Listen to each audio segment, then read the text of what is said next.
one game apiece. Led by Victor Wembanyama's 41-point, 24-rebound performance, the Spurs took Game 1 in a double OT instant classic.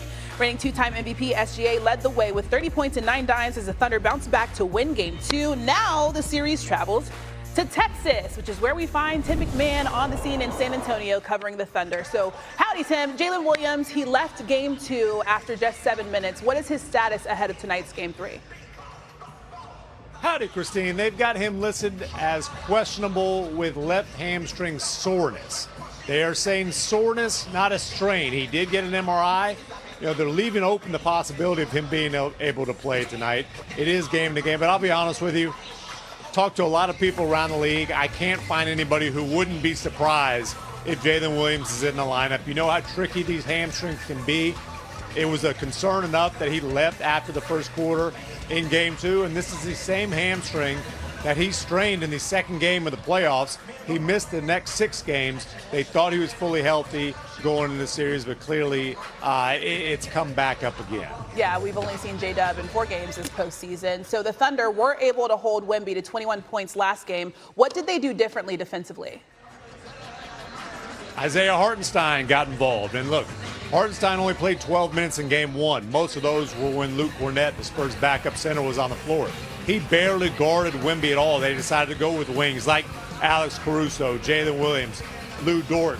It didn't work. Let's be honest, Wemby was completely dominant in Game 1. Hartenstein got that primary assignment. Look, he's not as tall as Wemby, but he's tall. He can be physical. He can just expend all kinds of energy, make him have to really work on the other end. Isaiah Hartenstein had 8 offensive rebounds. 5 of those were in the fourth quarter when Wemby might have been a little bit fatigued. The main thing he did was he kept Wemby from just completely owning the paint offensively. His points in the paint went down from 26 to 10 in Game 2. Free throw attempts from 13 to 3. All right, the Thunder have not lost on the road this postseason. We'll see if they can keep that streak going. Tim McMahon, live from San Antonio. Thanks, Tim. Let's talk some more about Victor, who has played in 86 minutes through 2 games. That's the most in any 2-game span in his career. When Wemby's on the court, the Spurs are plus 17. However, the Thunder have dominated the non-Wemby minutes, outscoring the Spurs by 19 in just 20 minutes.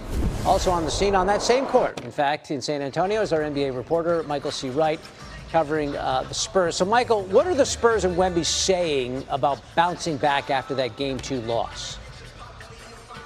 Well, it's all about helping one another. Let's start with Stephon Castle. Stephon Castle, he's got 20 turnovers over the first 2 games of this series. Now, that is the most in postseason history in a 2-game span since the tracking era. So one of the things the Spurs said that they can do is set a lot more ball screens for Stephon Castle, alleviate some of the pressure off of him, and also have some other guys bring the ball up the floor to help out Stephon Castle. Another thing they want to do is they want to help Wembanyama. They want to hit back, is what Julian Champagnie said this morning at shoot-around. Look, every time that Victor is involved in a play, they're pulling at his jersey, they're grabbing at him, they're pulling on his arm when he jumps. Well, guess what? The Spurs say they need to do that kind of thing. They need to see what they can get away with in terms of physicality, because clearly Oklahoma City is doing it too.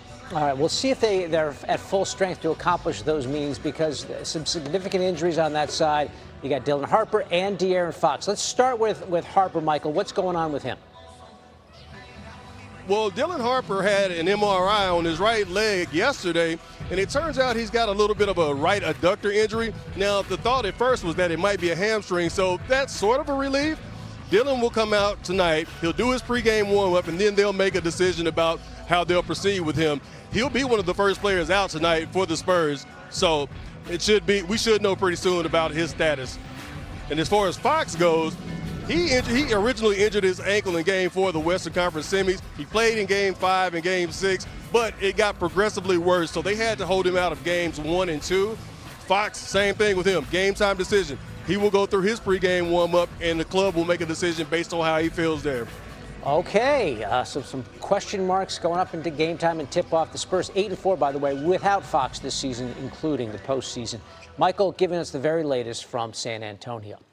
And straight ahead, Stephen A. Smith joins the show to weigh in on if J-Dub or Dylan Harper's injury is more significant to their team's success. You could be surprised by the player this century to average 30 and 20 over a 2-game span in the playoffs, along with those two, Giannis and Shaq. And we're joined now by Stephen A. Smith. Stephen A., despite that historic start by Wemby, the Thunder did prevail in Game 2, and we saw OKC just rough up Wemby. The refs, for the most part, let it go. How do you expect Wemby and company to respond tonight? Well, I expect them to respond with an elevated level of physicality. They know what they need to do. They're going to have to be physical. They're going to have to deal with Oklahoma City Thunder being physical. It'll be interesting to see how the refs call the game, because you can imagine that they're going to hamper Wemby 2 games in a row, that they're not going to look out for him in some capacity. But the other thing San Antonio has to do is stop turning the ball over. They've got 44 turnovers in this series. Stephon Castle has 20 of them in 2 games because he's playing out of position with De'Aaron Fox being injured, and as a result, he's had to be the primary ball handler. But they've got to wiggle their way around that, handling the ball by committee, getting other people involved, even giving it to Wendy from time to time, keeping the ball out of his hands from making those kind of mistakes. You've got 19 more turnovers than Oklahoma City in the first 2 games. Cut down on that, make sure the physicality is on the even playing scale, and they should be just fine. Yeah, Thunder, a really bad team to be missing some ball handlers against, that's for sure. And what we were talking about injuries here, Stephen A. We got J-Dub, again, they're going to monitor him, but he might not go. And same for Dylan Harper, a game-time decision. Which one is more significant to their team's success? I think it's Harper. And the reason why I think it's Harper is not just because he's a sensational rookie. Ron Harper is somewhere very, very proud watching his son do his thing. But I think the biggest thing about it, the first game, 24, 11, and 7, you got to look at it from that standpoint, know what he brings to the table. The other side to that is that, again, they're bereft of ball handlers. They've got shooters. They've got defenders. They've got athletes. They've got all of these things except a point guard, because De'Aaron Fox has been out with the high ankle strain. So to lose Harper as well as not have De'Aaron Fox, that's a tremendous, tremendous blow against a piranha-style defense like the Oklahoma City Thunder. You can't afford to lose primary ball handlers. San Antonio just lose one of them. It looks like they're going to have to be without 2 of them. That is not a good position to be in if you're the San Antonio Spurs going up against this team. Anybody else, not that big of a deal. This team, it's a bad thing. All right, so if I'm picking up on what you're saying, it sounds like you favor the Thunder in this one in San Antonio tonight?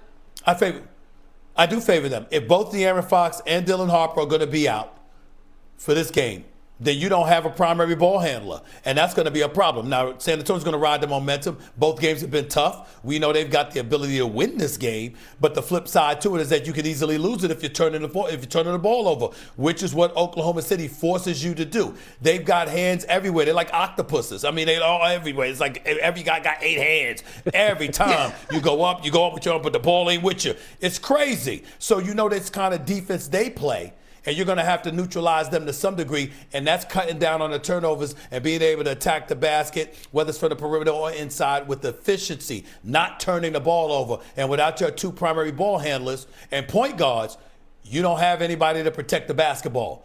That's a bad position to be in if you're OKC. We have had 2 excellent Against games. OKC. I get you. We have had 2 excellent games so far. Can't wait for Game 3. Stephen A. getting us mentally prepared for tonight.